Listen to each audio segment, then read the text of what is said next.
begiak zabalik, belarriak erne, eta hoa itxita. Ipuina astera doa. Ipuinaren izenburua, sorgin bat bizikletan. Serafina sorginari gehien gustatzen zaiona bizikletan ibiltzea da. Batez ere, aldapan bera. Baina Serafina lehen sorgin jantzita ibiltzen zen bizikletan, eta haizeak egan eramaten zuen bere txuntxurru kapela, eta jantzita zeramatzan zazpigonak jasotzen zizkion. Egun haizetsu batean, gonek aurpegi estali zioten eta Serafina sorginak horma bat jo zuen. Sudurra zanpa eginda geratu zitzaion Serafinari. Kopetan koskor bat atera zitzaion, eta bizikleta txiki eginda geratu zen. Serafina sorginak erabaki bat hartu zuen. Zuen ustez, ze erabaki hartuko du Serafina sorginak? Begira egak nolako bukaera eman dion ipuinari. Sorginak erratzan joatea erabaki du.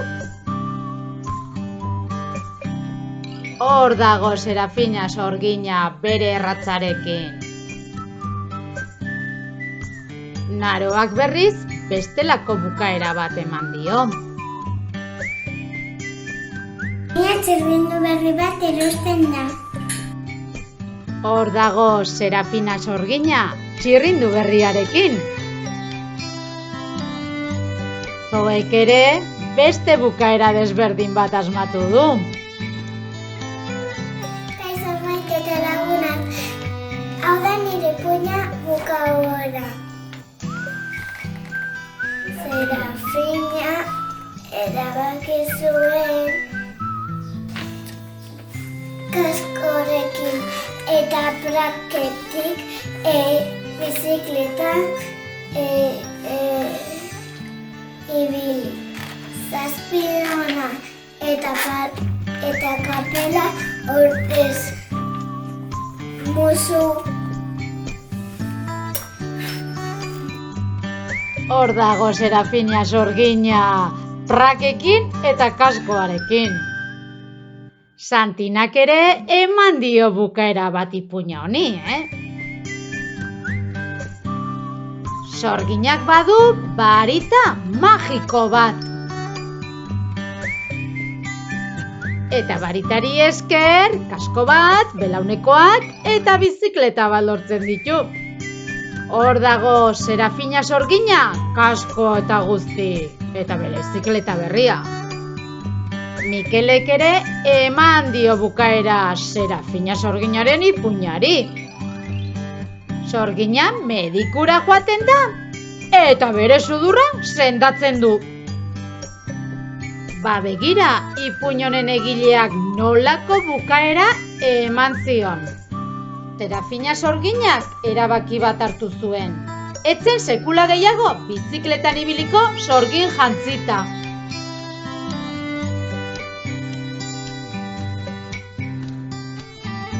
Eta baldakizue orain nola ibiltzen den? Galtza beltza jantzita eta buruan zapi loreduna duela. Eta Serafina bere bizikleta berrian ikusten dutenei ez zaie iruditzen hura sorgina bat denik.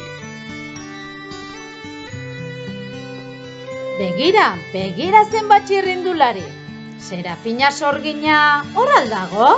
Ea ezagutzen duzun.